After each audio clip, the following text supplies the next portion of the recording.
હું ચૂંટણીમાં ઊભો છું, મને મત આપીને જીતાડો.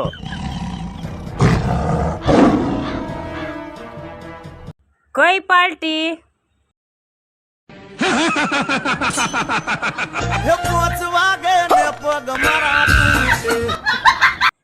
એક કમજોર પાર્ટી. સપ્પલ જોતા તો લાગે જ છે કમજોર પાર્ટી. તો જીતી જાહો તો શું કરશો? પેલા તો હું ગામનો રોડ ખાઈ જઈશ, ધાબાવાળું મકાન બનાવીશ. હું ગામમાં એક પણ અવેડો નહીં થવા દઉં. સંડાસ બાથરૂમ બનાવીશ. હું જીતશો તો ગામ માટે શું કરશો તમે? એ તમે ગામની ચિંતા રેવા ગયો, ગામ એનું કરી ખાશે. જરૂર એને નથી, જરૂર મારે છે. પણ નિશાન શું છે?